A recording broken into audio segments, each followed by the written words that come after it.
podcast is part of the Sports Social Podcast Network.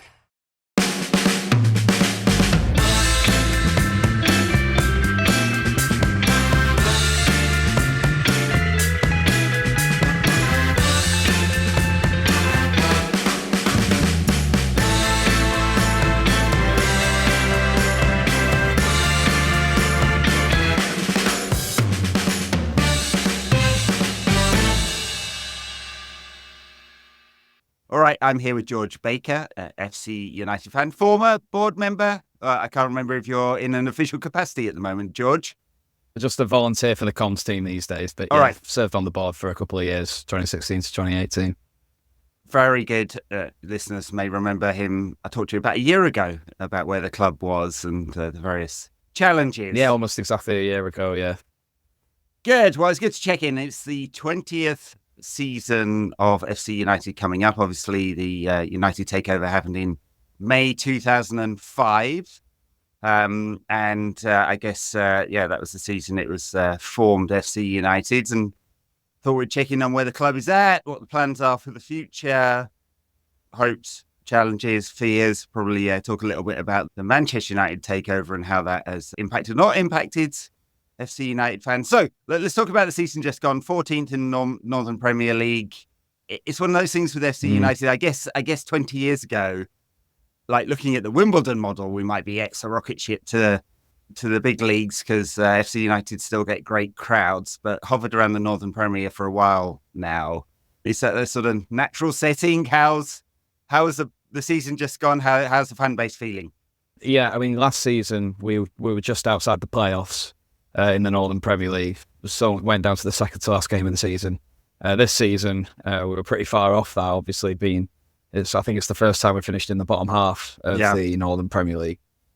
So the season on the pitch didn't necessarily go as we wanted it to go, certainly not in the league at least. But one of the trials and tribulations we're going to deal with is just the fact that non-league at this level, at level 7 of the pyramid, is becoming increasingly competitive. Yeah. There's some big clubs that have obviously gone out of business and reformed as Phoenix clubs and are coming up the leagues. This season it was Macclesfield. Yeah. Although they didn't win the league outright, they won through the playoffs.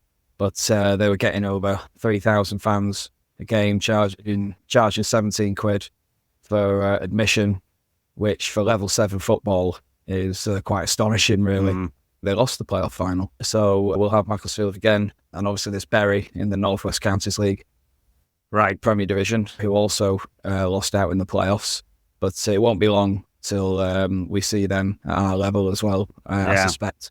And just there's lots of clubs who are attracting investment now that non-league has kind of taken off. A lot of football fans are getting disillusioned with football at the top level and going down to watch their local non-league club.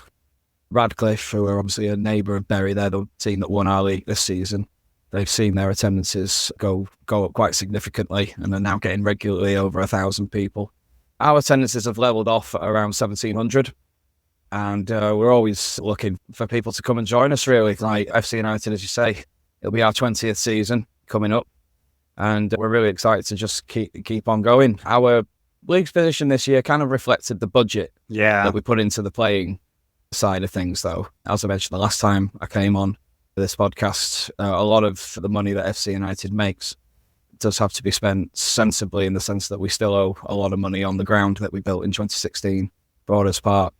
But the playing budget is being increased for next season, because we do realise that we do have to, in order to be competitive, in order to push for promotion and play the attractive football that Manchester United are famous for, that means that a lot of United fans would want to come and watch us. In order to play that kind of attractive attacking style of football, we do need to increase the playing budget and be competitive. And with it being our 20th season, we intend to do that, and hopefully in the next couple of years challenge for promotion back to the National League North. Yeah, I noticed that FC United held a watch party for the FA Cup final.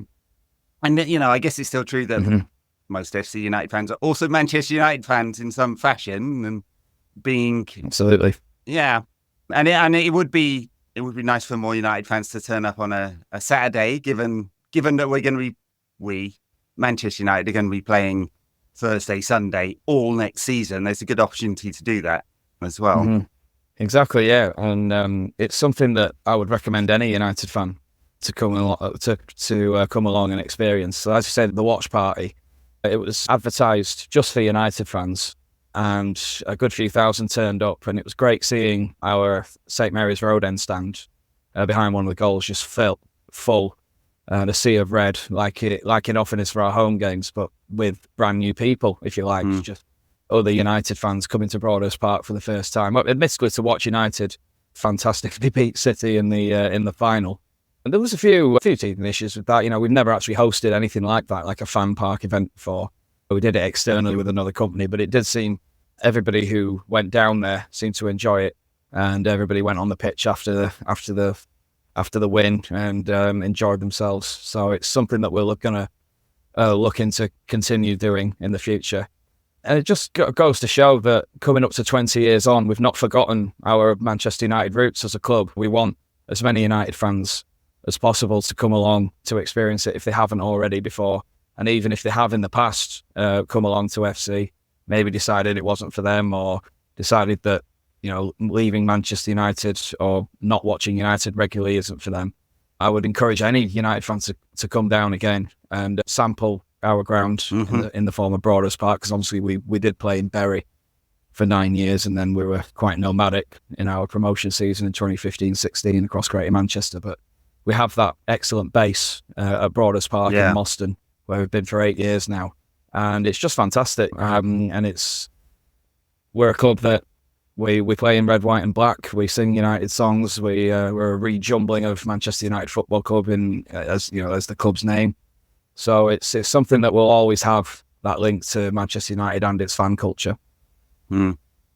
Yeah, I didn't want to completely divert us from the season just gone, because there was other stuff aside from the league. I mean, the Phoenix Trophy, again, seems like a fantastic institution that's a regular part of the campaign now, international tournament. Tell us a little bit about that, because actually many listeners won't know about it.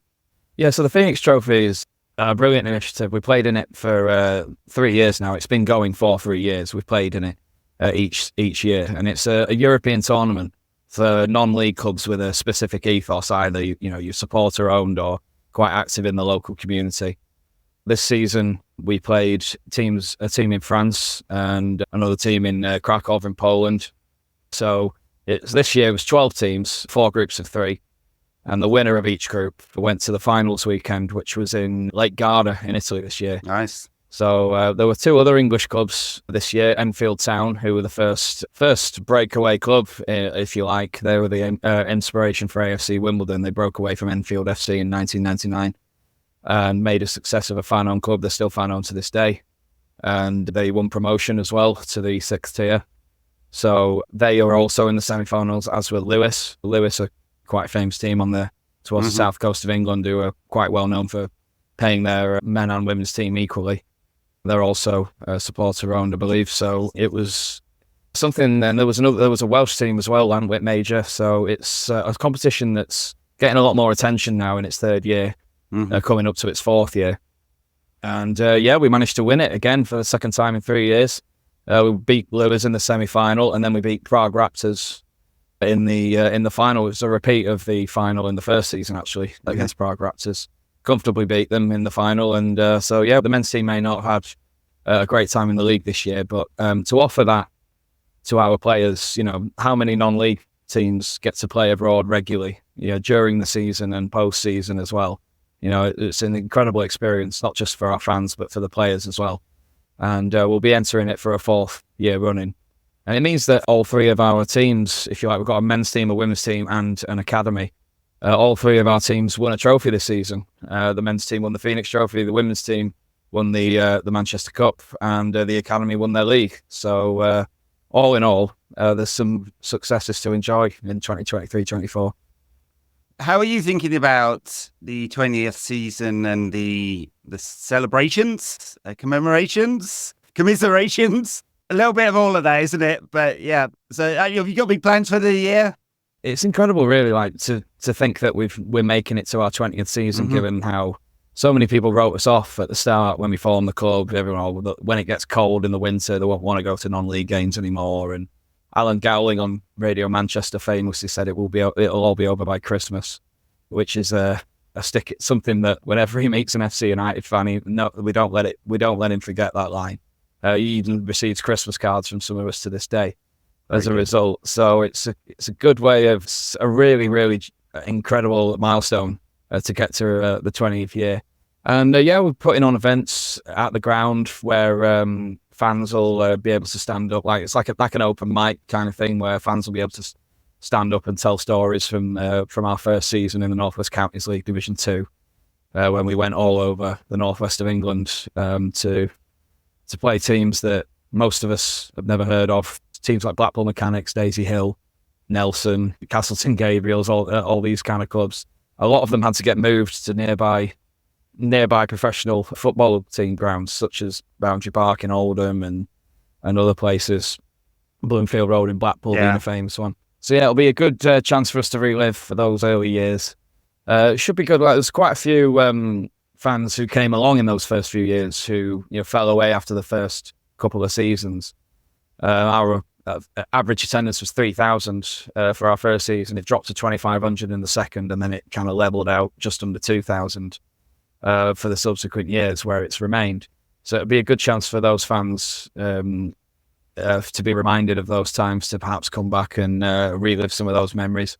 Also, just the further development of the club is something that we're really going to push in the 20th year as well. So this year we're introducing a women's academy to go alongside our men's academy.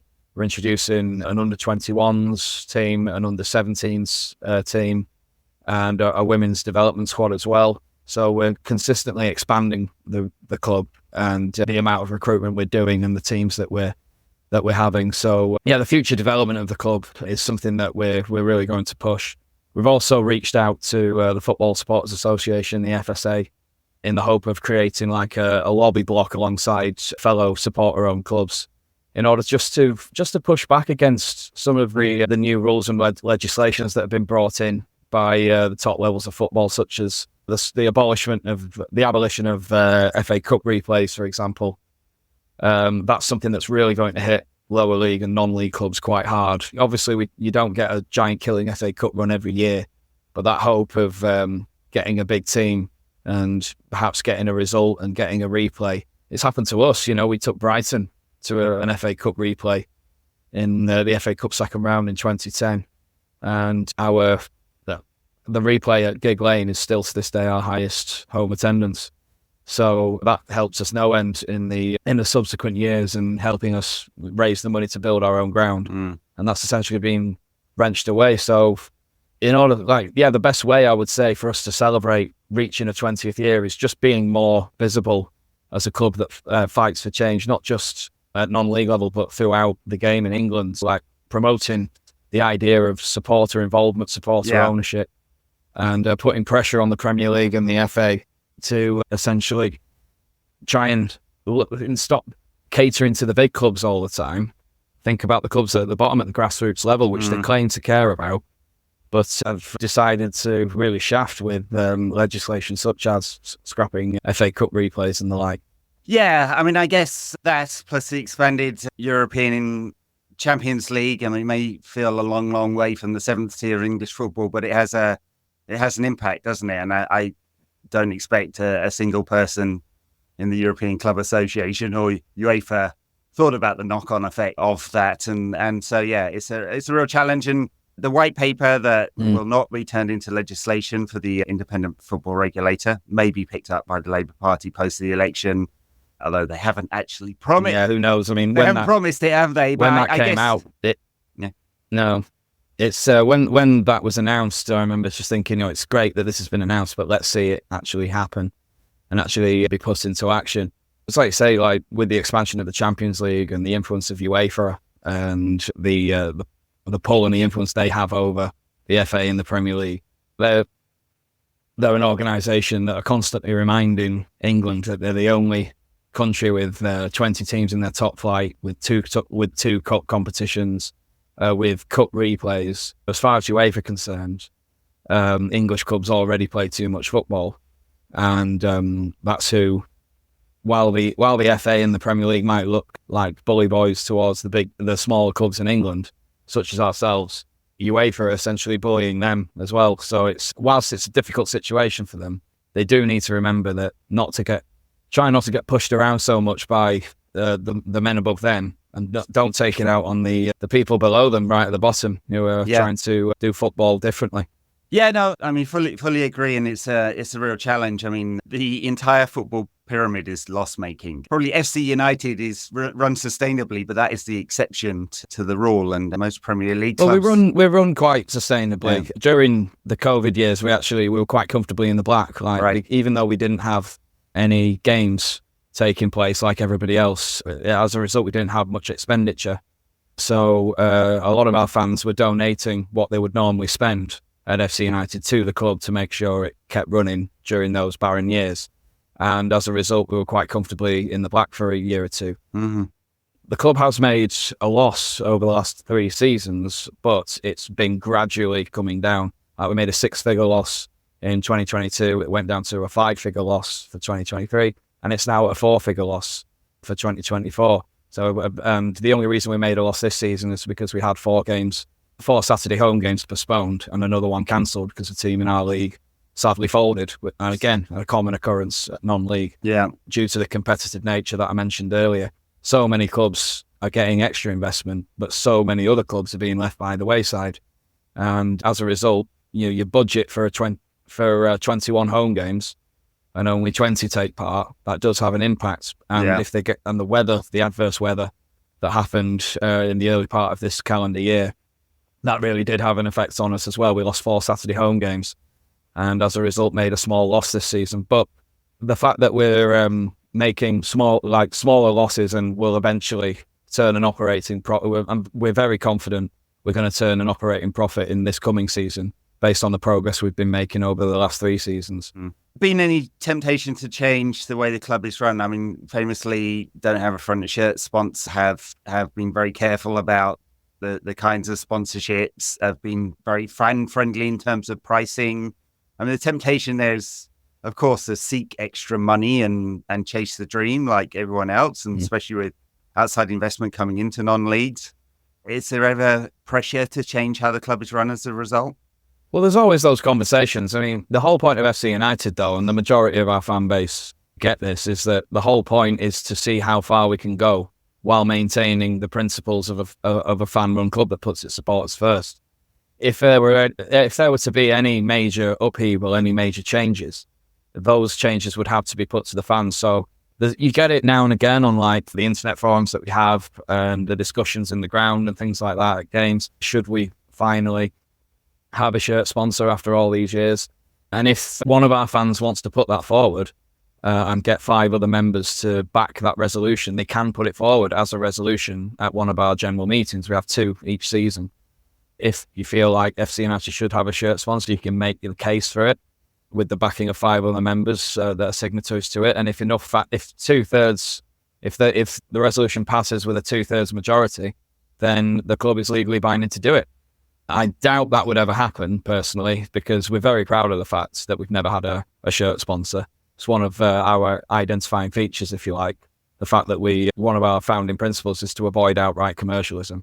As far as our fans are concerned, a shirt sponsor is outright commercialism. It's one of the things that cropped up in the 80s that gradually led to the over-commercialisation of the game, and it's not something we particularly want to have. But as you say, as a result of that, we do occasionally struggle to attract sponsors, because we do have a main sponsor and we do have many smaller sponsors that work with us, but not having a company's logo on the front of the shirt, that does put off a lot of main sponsors. But at the same time, that's the price you pay for trying to have that, for having that principle, really.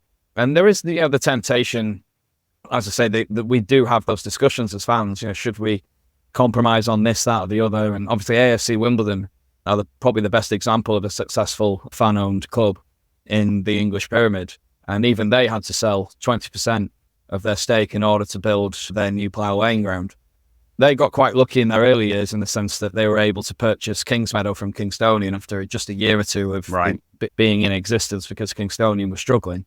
but they always wanted to return to Plough Lane, their spiritual home, and they managed it. But can you imagine the cost of building a brand new football stadium in southwest London? Yeah. They did have to compromise on their principles somewhat. So that is something that may rear its head at some point in order for us to progress or to pay off whatever debt we have on the ground. Maybe we will have to have those discussions. But the beauty of FC United is, because it's a fan-owned club and because we have the say as supporters, that's entirely up to us. And as it's going by that democratic model, then as whatever the fans' wishes are, so it shall be.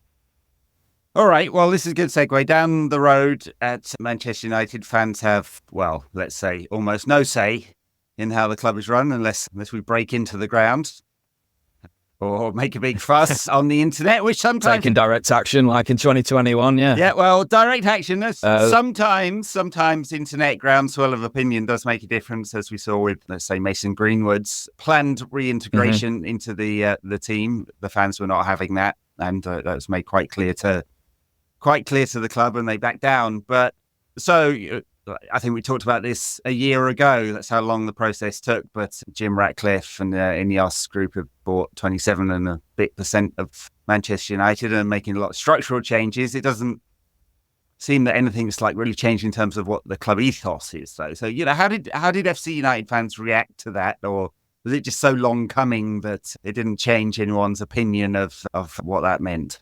Well, yeah, the Ineos takeover, the Ineos stake in the club didn't really change a lot of things, to be honest, in the sense that, it was 25% stake that he's purchased. Obviously, he bills himself as a local lad from Failsworth and self-made and proud Manchester United fan with a Chelsea season ticket, interestingly. So, he's not a glazer. That was the main thing he had going for him, really. In the sense that he has a passion for sport, he has a passion for football specifically. But we need to see wholesale changes, Old Trafford, for the fan experience, for us to be even mildly interested in dropping everything and coming back. I mean, FC United, so many people, so many thousands of us have put everything into FC United and what it means to us. And we're very proud to still be Manchester United fans and to have that spiritual link with the club as United fans. But regardless of who is owning Manchester United, if the experience doesn't improve for the fans, then it's not really something we would consider dropping and coming back to. And whilst I understand, obviously, there's been examples of fans having more influence, like must have got more, are able to talk to people more at Manchester United now. The TRA have got a presence within the stadium. Like them or loathe them, there's an initiative to create more atmosphere within the stadium, and they've worked with the club to do that.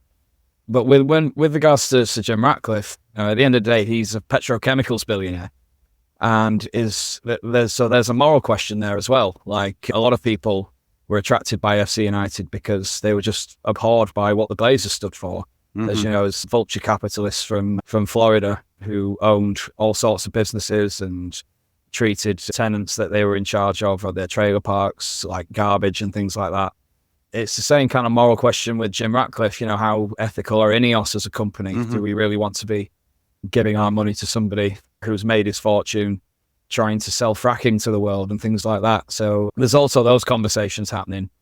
And whilst it's welcome news that the Glazers are reducing their influence and are hopefully looking to sell up and go elsewhere, there's so much that needs to change at Manchester United. We've all seen how Old Trafford is essentially crumbling to bits with zero investment, because at the end of the day, the match-going fan, it's only the football side of things that Jim Ratcliffe is in charge of for the time being, rather than the infrastructure of the club, which also needs a major overhaul.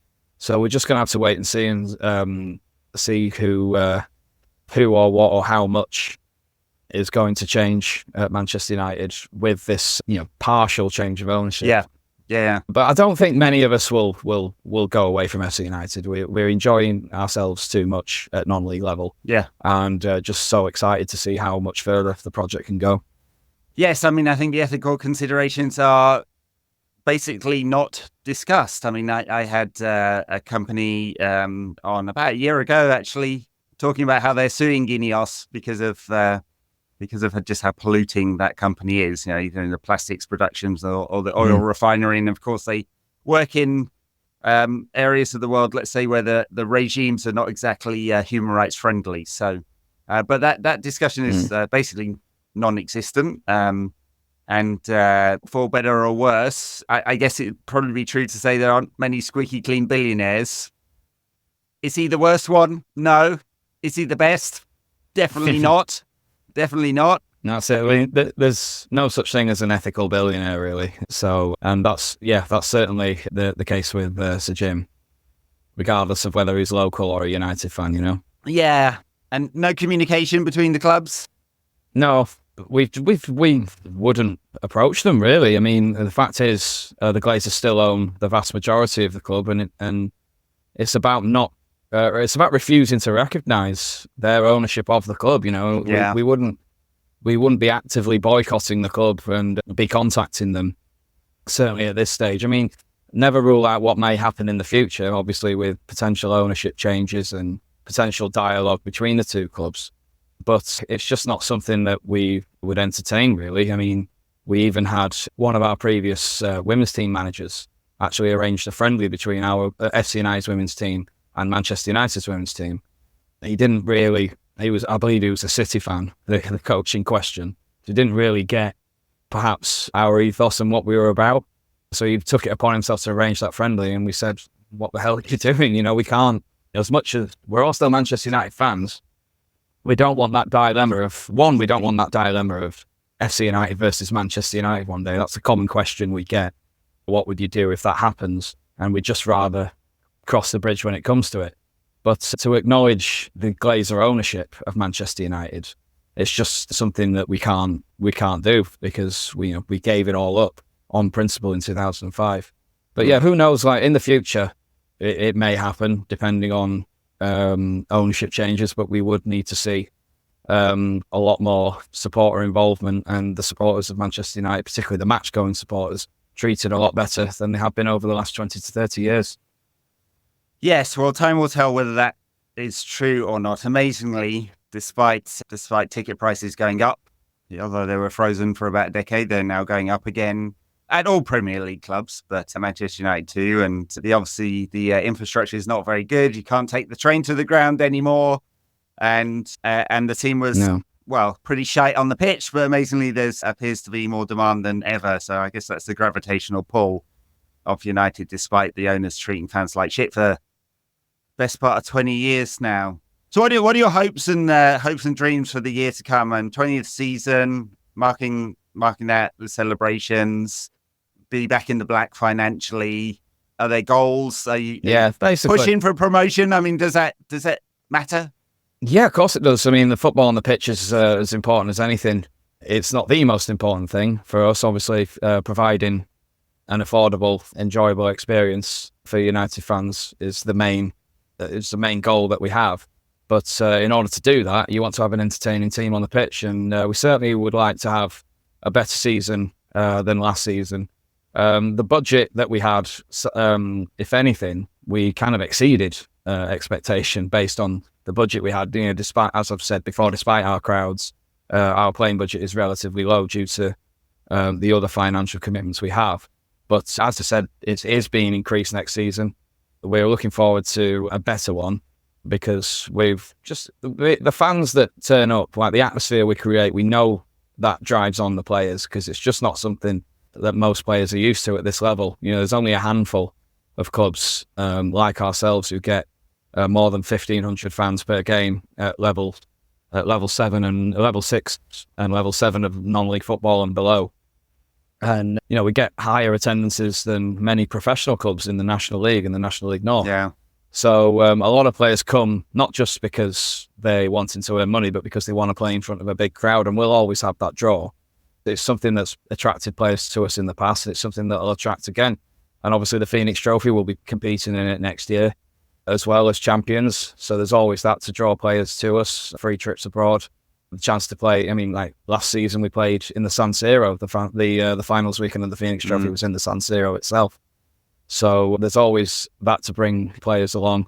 And we're so excited to just finally reach that 20-year milestone that we're expanding the development of the club. We're going to do everything we can to get more and more people into the ground, into Broadhurst Park, watching FC United. getting on the terraces, singing United songs, just as it used to be at Old Trafford just back in the day. It's fantastic that alternative exists, I think, for United fans, that you can do that. You can pop along to FC United if Manchester United aren't playing, if United are playing on a different day, if it's an international weekend, whatever. There's always that for United fans in the form of FC United. Yeah. And as I say, it's an image of what we want Manchester United to be. And to finally get to our 20th season, it's really, really exciting. I fully endorse United fans going along. My local club here, we get about 2,500 fans-ish. Fourth tier of the US soccer scene. There's more than 100 clubs in that tier, so I might call it whatever tier you want. I think it's probably about... I believe that's where Detroit City were when we played them in a friendly. They were the fourth tier club. Yeah, USL2. Yes, that is right. Yeah, same. Yeah, so it's probably a very similar standard. Yeah. Yeah, I mean, they're in the USL now, but they were in the National Premier Soccer League. I think it was known as the NPSL back then. And that was an amazing trip, being able to go out to Detroit in 2016 to play a friendly against them. Yeah. All paid for by Detroit City as well, because they wanted to, for the club, not necessarily for the fans, sadly. And that's another great thing about FC United, even before the Phoenix Trophy. We got a lot of offers from all over Europe and the world to come out and play a friendly, because they'd heard about what we've achieved, what we're trying to achieve in the future, the ethos of the club. We've been to St. Pauli in Germany, we've been to Djurgårdens in Stockholm, Winterthur in Switzerland twice, all the way to Detroit, all the way to South Korea to play a team called Bucheon, who broke away from Jeju United when they got moved to an island off South Korea. So they're essentially the South Korean FC United, if you like, and they invited us out about 15 years ago, and our players got to play in front of about 15 to 20,000 people. So it's an incredible journey we've been on, going all over Europe, going all over the world. And it's just continuing that tradition, if you like, of United being pioneers in Europe. So United are the first team to play in a European competition, and we perhaps are the first, one of the first English non-league teams to play in established European tournaments. So it continues that fine tradition of United trailblazing across Europe, if you like. Very good. Well, if you ever want to come play a friendly in sunny Seattle, the weather's almost exactly the same as Manchester. It rains for 9 months a year. Yeah, the Pacific Northwest, it's not exactly sunshine central, is it? Oh, we'd love to. Honestly, I would absolutely love that, to go back to the States again. Whether or not our pockets would be able to afford that, given these Phoenix Trophy trips that we're going on. I don't know if we'll ever have an exotic friendly like that again for a while, like the Detroit one, like the St. Pauli one. But we get so many offers. We're even going to Wales in pre-season this season, going to play Bangor 1876 away at their ground. Their first ever game was against us. They broke away from Bangor City, who are now defunct, and Bangor 1876 are continuing the legacy of football in that area of Wales. We've finally got a return friendly against them. So even though it's only Wales, still getting to play internationally, if you like, against a team in a different league system. Very good. So, we'll see what happens with the Phoenix Trophy next season as well. On that note, thank you, George. Good luck with the season ahead and the 20th season. Hopefully more United fans will go check the club out this year. I mean, again, with the absolutely mega-length European competition in the season to come, an unbelievable amount of football coming up. Of not highest standard, I'd say, the Europa League, but it'll be Thursday, Sunday, which is a crap schedule, but also gives people the opportunity to go and check FC United out and celebrations for the 20th season. As you say, many people didn't expect FC United to get this far, but you have, and you're here to stay. So congrats on that. And I'll check in with you in a year's time and we'll see where we are. Yeah, we're looking forward to it already. Thanks very much. Cheers. Well, George, thank you very much. Thanks everyone for listening. Bye now.